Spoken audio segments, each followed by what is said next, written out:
Hey, What Next listeners, it's New Year's Day. Hopefully you are ringing in 2025 with family and friends, getting some time off. That makes it the perfect time to check out another great Slate podcast. This one's called How To. It is hosted by Carvell Wallace. And this episode is all about something you have on your mind today, New Year's resolutions. And if you're one of the many people who are looking to start or stick to a fitness routine, you have got to check this one out. We'll be back with new episodes of What Next tomorrow. Meanwhile, here's Carvell. Welcome to How To. You've got questions, and we find the people with the answers. I'm Carvell Wallace. Well, believe it or not, that part of the year is sneaking up on us again. New Year's, where people commit once again to changing their lives and reaching their health goals. For many of us, no matter how much we really mean it on January 1st, oftentimes the changes we make don't last throughout the year. They're too ambitious or just too drastic. Sometimes it's just that old habits that we've been practicing forever, are hard to get rid of. And if you want to make a real adjustment, an adjustment that lasts, it has to be realistic and it has to work with your life. But how do you do that? Well, that's the question faced by today's listener, Sandy. I'm a former college athlete. I've always played field hockey and gotten immense joy from team exercise settings. Now, as a busy healthcare provider and a mom, I'm really struggling to figure out when I can put exercise into my day. Sandy works long shifts as a physician's assistant and is the parent to 2 young children. So time is a big hurdle for her, like it is for many of us. But on the other side, there's also pressure, pressure to be productive, to be fit, to push herself. So between the obligations on her energy and the stress of failing, the feeling around exercise has become unchill. I am so not a morning person, and so that always feels like the natural place to try to shove exercise. Right. That's when the motivated people really get up and get after it. Right. Okay. Sandy's other big hurdle, she doesn't know exactly what to do when working out. I do want to do some more weight and resistance training, but I just feel like I don't know how to start. Where to even begin. How to plan a realistic, bite-sized plan for that. This is so privileged, but I had a weight coach in college who told me what to do when, and I haven't had that since that time. Yeah, I'm curious as, my kids are 19 and 21 now, but I remember when they were little, when I finally got an hour and a half to myself, the last thing I wanted to do was go and expend more energy. Is that something that you find yourself struggling with as well? For sure. I have 2 little boys. They are so wonderful, but ton of energy. There's also this thing where anytime that I am on the ground, especially the younger one, I am just a jungle gym. Yes. And I've actually tried to do yoga before where I'm okay, down dog, you're on my back. But that doesn't really feel like it's all that tenable. Yeah. Home exercise is challenged by just the needs of kids and the inability of us to, we can't really carve out certain kinds of space when we have little kids in the house. Does your partner exercise? Yes. So my partner is a ultra marathon runner. Ultra marathoning, I feel should take a long time. It does. It does. Just okay. So how is he able to find time to exercise? Yeah. So he works from home. He works part-time. And so he's definitely the primary parent. He does the childcare drop off and pick up. He does get a little time period in the day, midday during the work days, where he usually will hop on the treadmill and he'll do a long run there, or he runs laps around our yard, which is I call him my cage cheetah. He just. Now, I will say he puts that as a higher priority than often social interests. Whereas I might choose to use that time to hang out with some girlfriends on a weeknight or something. I used to have a really negative relationship with running. In college, we had this thing where you had to run 1.5 miles in under 11 minutes. And if you didn't hit under 11 minutes on the nose, you were put in breakfast club, which means that in addition to the 3-a-day practices that we were doing during preseason, you had to add a 4th practice, which was just running. It's this punitive thing. Okay. It was all very fraught. That became this internal pace that if I wasn't running that pace, then I was failing. So like many of us, Sandy's relationship to exercise is colored, and not in a good way, by the experiences she had in school. But our mission here today is now to rewrite those experiences and to find movement that we actually enjoy. And it is possible. In fact, Sandy has already begun. I feel like right now I'm like maybe a third of the way to my goal. With a good friend, I have set up this like Sunday run club. So I actually like had a run this morning with my friend who I work with, who is so lovely. That same friend actually organized like a volleyball team. That's been amazing. So like one night each week I've been playing rec volleyball. And then the big thing that I feel like I'm missing though is doing something that is on my own, that's at home, and maybe something that involves my family. So Sandy is part of the way there. She can get in some movement with her friends, but she's still looking for that self-directed, intrinsically motivated movement that fits easily into her life. And I think we have the perfect person to help her find it. Danielle Friedman is the author of the book, Let's Get Physical: How Women Discovered Exercise and Reshaped the World. She's also a journalist and contributor to the New York Times Well section. You've clearly identified what you want, what kind of movement does bring you joy. It's just a really good sign for where you're headed. But at the same time, there's a lot of low-hanging fruit, and I'm excited to help you figure out ways to incorporate even more movement. No matter if you are a few steps ahead, like Sandy, or starting from scratch, we have advice that will help you figure out what feels good for your body and how to carve out time to make it happen. Stay with us.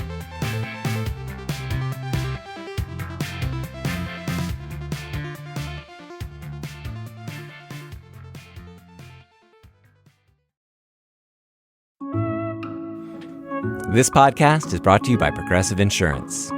You chose to hit play on this podcast today? Smart choice. Progressive loves to help people make smart choices, and that's why they offer a tool called Auto Quote Explorer that allows you to compare your Progressive car insurance quote with rates from other companies, so you can save time on the research and can enjoy savings when you choose the best rate for you. Give it a try after this episode at Progressive.com. Progressive Casualty Insurance Company and Affiliates. Not available in all states and situations. Prices vary based on how you buy. This episode is brought to you by Discover. It's always nice to get more for less. So here's a life hack that can automatically put some extra cash in your pocket. Discover will automatically double all the cash back you've earned on your credit card at the end of your first year with Cashback Match. So you could get some money for this holiday season and get more next holiday season. It pays to Discover. See terms at discover.com/creditcard. Danielle, as an exercise reporter, have you always been drawn to exercise yourself? Can you give us a little bit of your background, like your relationship to exercise and how it's changed and how you've arrived at where you are today? First of all, I so relate to being a human jungle gym. I also have 2 young boys. They are almost 2 and 6, so I get it. I was briefly an athlete in high school. I ran a season of track and cross country my freshman year, which I sort of promptly gave up for musical theater when I realized I would always be at the back of the pack. But as a teenager in my 20s, I did enjoy moving and slow running in particular, but it was always tinged with body maintenance and, geared toward looking a certain way. As time has gone by, my relationship with it has changed. And I particularly credit my dad, who loves running truly for the joy of running. He's never been fast himself. He calls it moving meditation. And he has always been so encouraging of me and my running. He'll constantly tell me wow, you're such an athlete. When I go out and do sort of what might seem to others is the bare minimum of activity. Wow. But it really, has shifted my sort of perspective on myself. I'm supposed to run a marathon next weekend. Hopefully that will go according to plan. But I shouldn't need to include this disclaimer. I really shouldn't. I'm really slow and I run walk. And so I guess I would just say in general, kind of being flexible with myself, being kind to myself, celebrating what I can do has been really important for me. Danielle knew that she shouldn't need to include that disclaimer, but she still included that disclaimer. This speaks to how deeply these ideas about performance and perfection are embedded into how we feel about movement. We go to the gym with a whole host of body image issues, with a belief that in order to be treated well, we have to look a perfect way, with pressure to be the athletic person that we've seen in the sneaker commercials, and also with the idea that if we fall short on any of that, then we're failures. That's kind of a lot of pressure to put on something that's supposed to be fun. So how do you change that internally? I would say, first of all, across my reporting on this topic, the theme or advice that comes up from trainers again and again is the best exercise is the one that you'll do. Typically, the one that you'll do is the one that you enjoy. So if you find that every time you start on a particular workout or routine, you're just hating every minute of it, that's not a personal failing. That's just not the workout for you. Finding something you enjoy doesn't have to mean enjoying every minute of it. There can be joy and satisfaction in the pursuit of something challenging. But generally, at the end of the workout, you want to feel better than when you started physically, but also mentally and emotionally. That is our first takeaway. Movement should actually feel good to you. Not just look good or be approved by the latest fad or whatever judgmental high school bully you're still carrying around in your head. You should feel better after it's over. That's what matters most. But it also helps to make sure you're working out for the right reasons. Our motivations for exercise matter, and there has been research that has shown that when we are working out primarily from a place of shame or guilt or body pressure, or we just feel so self-conscious while we're doing it that we're not really kind of in the moment, which I know can be easier said than done, but that can kind of blunt some of the positive mental and emotional benefits. We're so conditioned to believe that working out and pushing ourselves is associated with virtue, and not working out is associated with shame, no pain, no gain, that it can really complicate our individual experience of exercise. But I'm here to tell you that that is a social construct. I have a follow-up question with that. I mentioned that I am running again now. It's actually mentally going really well currently.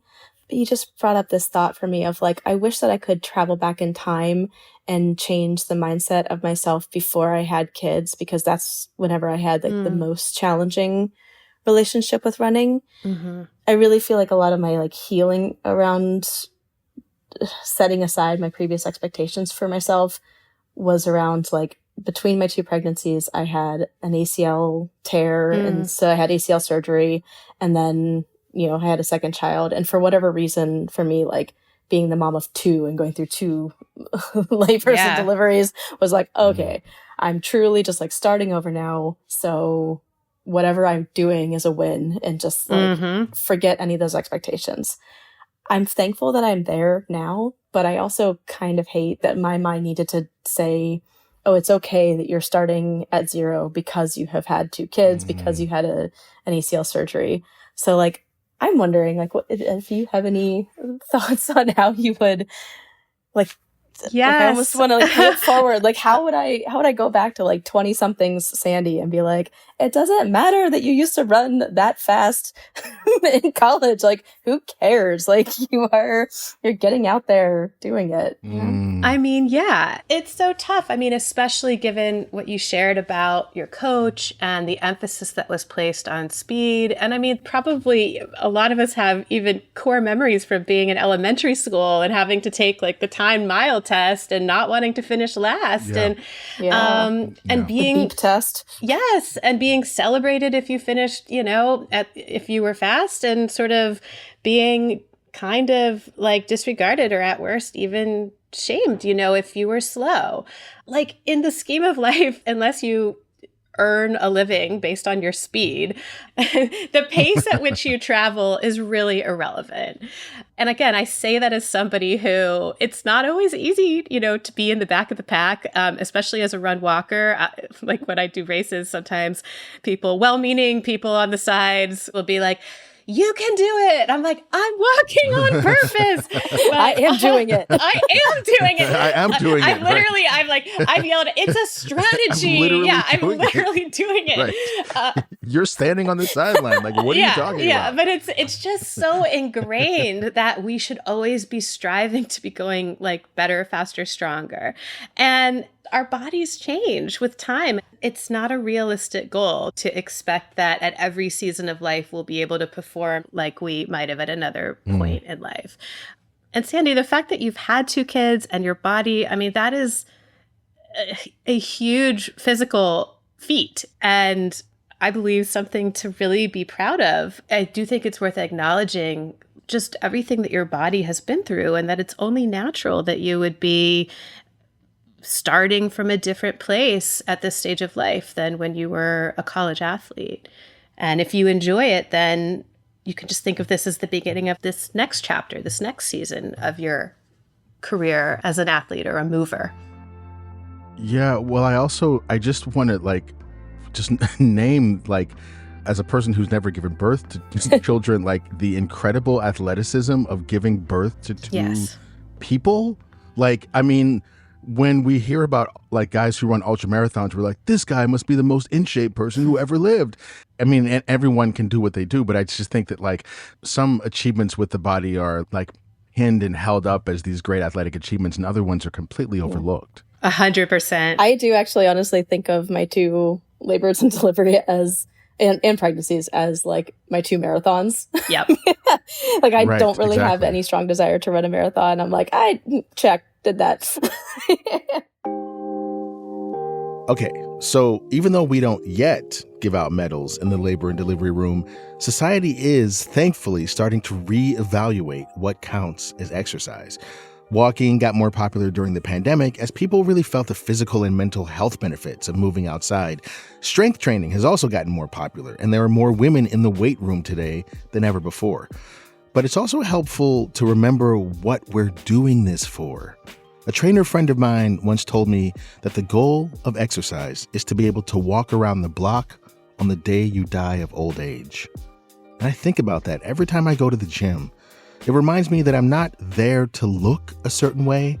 I'm there to be able to function my body in a certain way, now and hopefully well into the future. As one gym chain says, it's not fitness, it's life, But that requires not only designating, special time, but also in some cases, special clothing. It's really tied to consumerism, and it can feel very performative. I know that is a huge barrier for a lot of people. And also this idea that only certain kinds of movement count. You have to optimize it. You have to be dripping in sweat. You have to get your heart rate up. You have to whatever. No, if you enjoy that and you have time for that and energy, great. But walking around the block is also movement. Taking, movement breaks throughout the day also counts. Gentle movement. So I think there are some amazing movement professionals who are starting to kind of redefine what healthy physical activity can look like, with the goal of doing it over the long term. That's actually hugely a barrier for me with the weight training components or resistance training. It's so in my mind that the ways that I've felt like I've been successful with weight training previously were these structured, I'm in a squat rack, I'm doing a clean and snatch, and I just, I don't have the space, the resources, the time for that right now. And I just don't know what that looks like outside of that setting of a big dude with a schneck telling me to go bench press and then Like I just Wait, what is a schneck? a schneck is whenever your shoulders transition. Oh, your shoulders and your neck are one thing. Yeah, your traps are so huge that your head just comes out of your chest. Oh my god! Yeah, like if you, I just had such a caricature of a weight coach in college, and it's like, I just that guy in my head. I'm like, well, where's that guy telling me, you've got the skills to pay the bills? Like I don't. Yeah, well, that does lead kind of into the question I wanted to ask. I mean, I think weight training in particular is this is the thing about gyms. I mean, you mentioned a particular gym chain, and to me, that chain is the epitome of the feeling of like, if you don't look right, you don't belong there kind of vibe. I think that in weight rooms, probably a lot of people feel that way because the free weight space and the squat racks and, all that stuff, the bench press, all that stuff like has a real like aesthetic and like gender ideas like really tied to it that are just, I can imagine being really off-putting and just prohibitive to a lot of people. And so I'm curious, Danielle, in your research and your reporting, have you found ways that people can like approach resistance training who don't feel like they are comfortable in those spaces? Yeah, well, I guess just the first thing I would say is in the past few years, not everyone has access to these, but there's been a trend toward sort of smaller, often almost identity-based gyms, strength training gyms popping up throughout the country that are specifically meant to welcome you if you do not feel comfortable in a traditional gym environment. The good news is there are just so many sort of opportunities now to strength train in your own home. There's still barriers, but that privacy is maybe a little bit more achievable now thanks to online programs of virtual and digital trainers.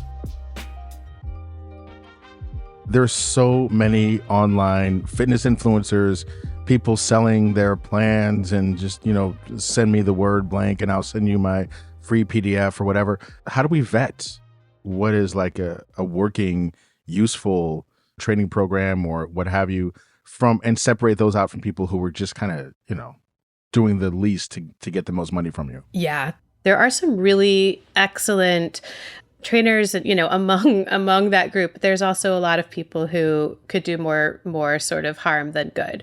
So you might want to start, actually, what I recommend and what others have recommended to me is doing sort of a vetting of your social media. And if you're following fitness influencers who basically make you feel bad about yourself, make you feel shame around your body or guilt around how much you are or aren't exercising, automatic unfollow. And then there are others who, can have the opposite effect on you. And so I just think that could be a really helpful first step in kind of surrounding yourself and exposing yourself to messaging that can actually benefit you and also, again, limit harm. If you're going beyond social media, you want to look for trainers who have official certifications and just look at the training that they've done. Fitness is still, it's not nearly as kind of regulated as it could be, but there are certain checks in place, certain signals that can kind of help you determine at least who has the background and the education. I do think one of the biggest measures that you should use in determining who to follow is how the instructor makes you feel. Whether they make you feel good about whatever movement you're doing, whether you feel like they're explaining the exercises and the movements in a way that's inclusive of all fitness types and bodies and abilities that are focused certainly more on what your body can do than how it looks. I mean, I should have started with that. But I think that can help you separate the good ones from those who might be more toxic. I just really appreciate that answer so much. Okay, we're going to take a quick break. And when we come back, we're going to figure out how to use the equipment we already have and how to set a schedule that we can stick to. Stay with us.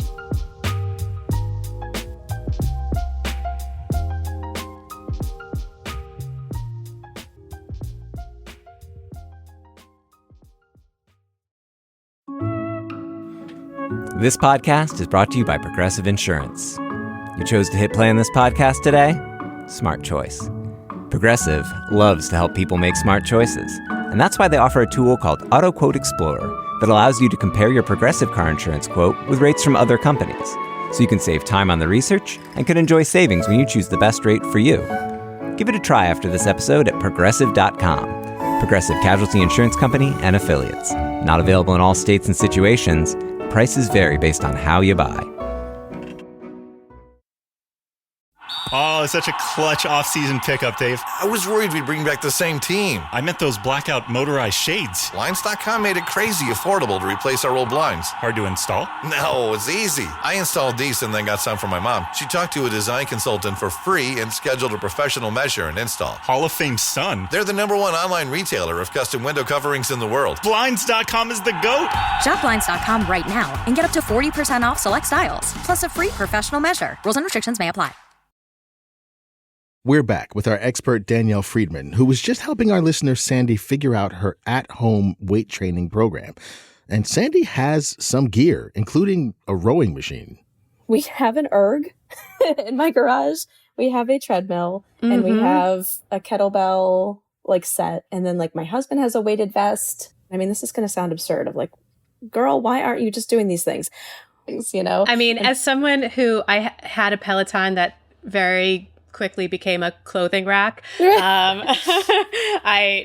think we all relate to having the equipment, but, struggling with using it. There is definitely the option, if this is sort of financially in the cards, to hire a trainer to come over just once or twice to help kind of set something up for you or to do a virtual session and feel like you're embarking on something that's safe and that's beneficial and will help you meet your needs. Is that something that you've thought about?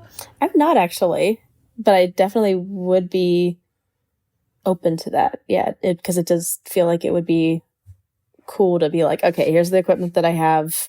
Help me build a regimen with this equipment. Exactly. And remember, if you don't have equipment, there are still a lot of wonderful body weight exercises, and you can always get creative about using household items to strength train if that's your goal. But now the question is, how often should you strength train? There is a lot of research that shows that just, 2 20-minute sessions of strength training a week is hugely beneficial, but even if 2 is too many or 20 minutes is too long, 2 10-minute sessions, you could always start small and go from there. I think I would imagine that the idea that you might have to carve out an hour of your day is a barrier, both because of when are you going to find that time? And also just that sounds kind of physically exhausting, especially if you're just getting started with it again. Is there a window maybe where you could fit in just a 10 or 20 minute strength training workout? Yeah, I think definitely on Friday or Saturday. I would love to add something like that in the evening, probably on Monday or Tuesday as well. Start with one night a week and then build out from there. Those small windows, again, can really make a big difference and can kind of just help to lay the groundwork or create the foundation for doing more if that's what you want to do. Okay, so let's recap here. If you're starting off, start small. Focus on movement you enjoy and don't get caught up in needing to do high-intensity boot camp style classes if that's not your vibe. There's a ton of research that just getting out and walking is so beneficial. Then make your strength training realistic. 1 20-minute session a week if you want, and follow a plan from a trusted trainer. Now, let's talk about how we can stick to this routine. Temptation bundling is a really helpful tool for people. And what that is with exercise, it was coined by this behavioral scientist named Katie Milkman at UPenn, is if you really dread exercise or moving, saving something you really enjoy, like listening to a favorite podcast or, a mystery show or an audiobook or something you can do while you move, saving it for when you're moving so that it gives you that extra little boost just to get going and a reward. And then making it social, I think, can be just, again, I know from personal experience, there's also research just showing how the benefits that we experience when we move with other people are then exponential. If you don't have a workout buddy, You can basically design your workout time or your walking time or elliptical or cycling or whatever if you're going at a conversational pace for calling a friend or a family member who you don't get to catch up with that often. And that way you kind of, you have that additional support in your ear as you're doing it. I love that. Sandy, do you find that that helps you feel motivated, the fact that you have someone else to face this with? Oh, it helps tremendously. I was telling her this morning that I was recording this podcast, so I would love for her to hear that eventually of like, it's so motivating. Like it's somebody who's just like lovely to talk to. And then I've had other time periods in my life where I was going to a regular fitness class that just felt, even though I didn't necessarily talk to the other people super robustly before or after, there was just enough like small talk, and just the energy in the room was so vibrant and supportive and collaborative that it felt really great. It does raise the question for me of how much is a person supposed to sort of like push themselves and how much is a person supposed to be gentle with themselves, because it's like there's always that balance. And I think everyone's movement, sort of like ideal movement world does involve them on some level getting up when they don't feel like it or going to do it when they don't feel like it. Danielle, what has been your kind of experience in your journalism and research about, how much sort of like pushing past the feeling of resistance is a part of like getting something sustainable? Yeah, no, you're so right. And whenever I talk about gentle movement, I am always a little self-conscious about, I don't want it to sound like you can just wiggle your toe and forever and you'll be fine.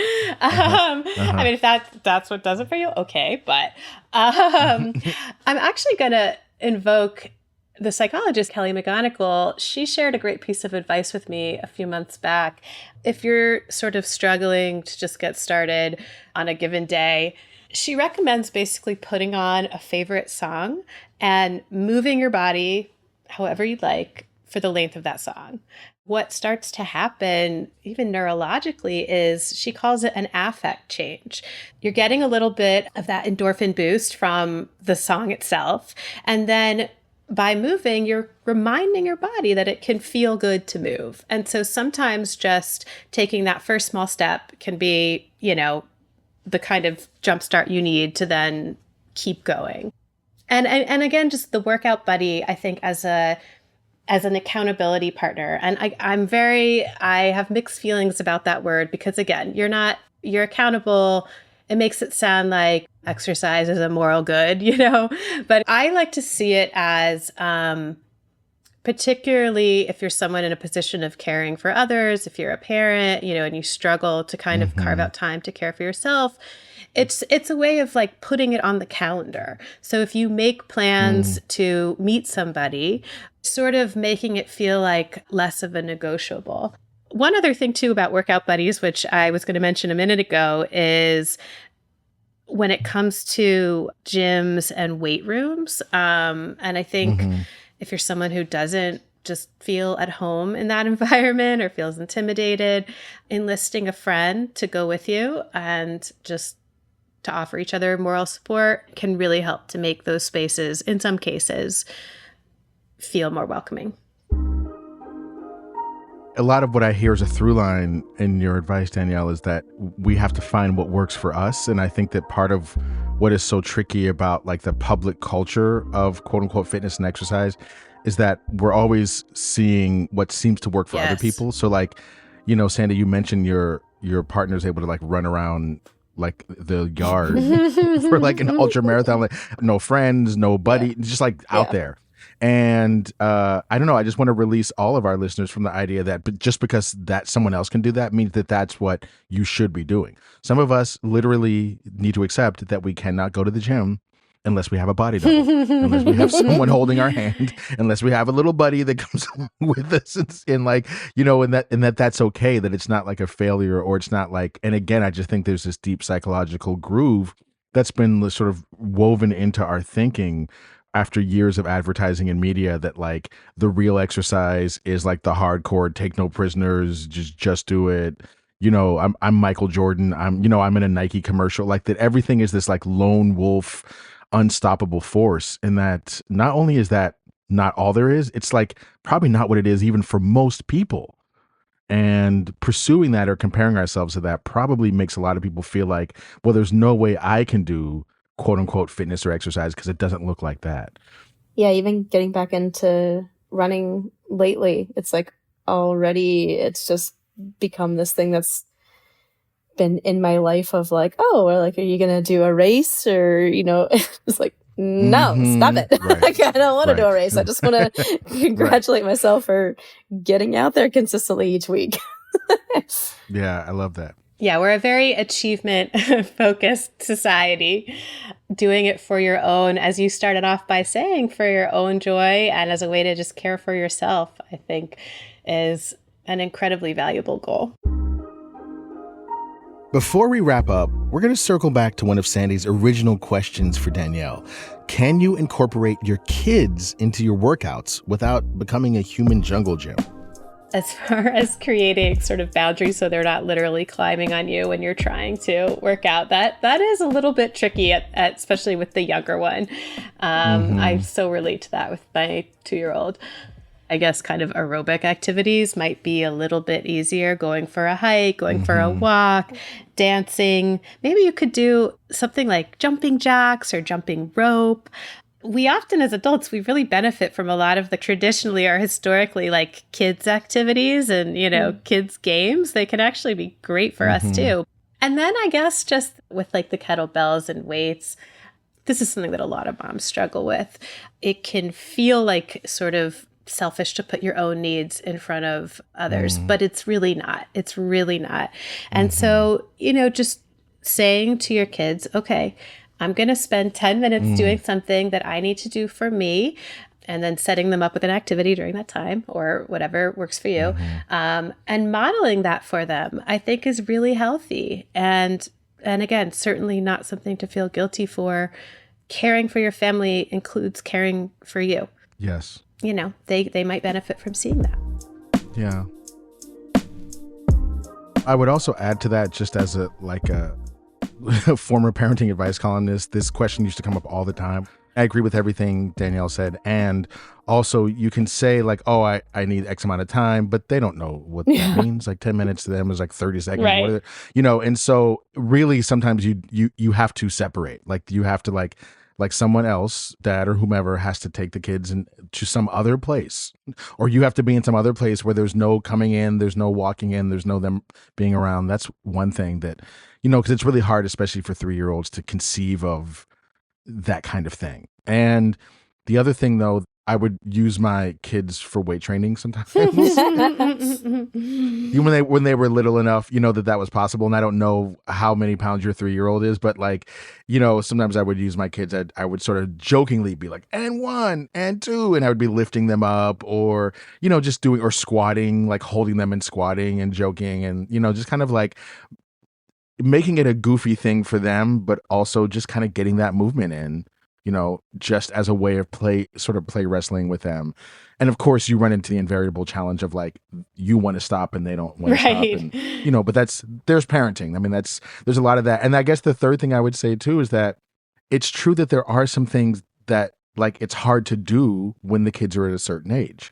And the good news is they don't stay that age. Your 3-year-old won't be 3 for long. They'll be 4, and then they'll be 5, and then they'll be able to run around, and then they'll be able to like ride bikes alongside everyone. And so it's like you do get certain things back as the kids age, and it certainly feels like forever in the moment. But that's another thing just to keep in mind, that like you're a little bit playing the long game with little kids. Since my first one was little, we've done a lot of like me laying on the ground, legs up, doing like airplane or like high chair, like some like acro yoga moves.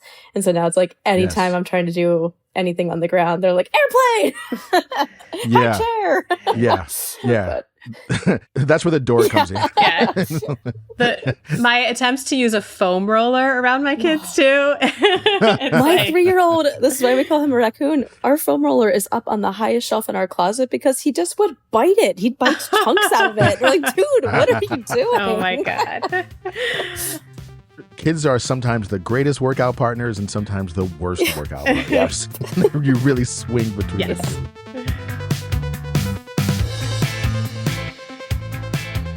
Thanks again to Sandy for coming to us with this question, and to Danielle for all of her wonderful advice. Make sure to look for her book, Let's Get Physical, and her byline in the New York Times Well section.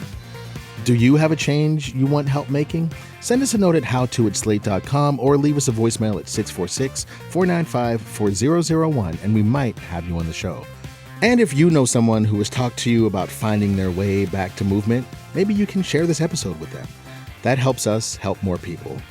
How To is produced by Rosemary Belson with Kevin Bendis and Sara McCrea. Joel Meyer is senior editor and Derek John is executive producer. Merritt Jacob is senior technical director and composed our theme music. Charles Duhigg created the show. Courtney Martin is my co-host, and I'm Carvell Wallace. Thanks for listening.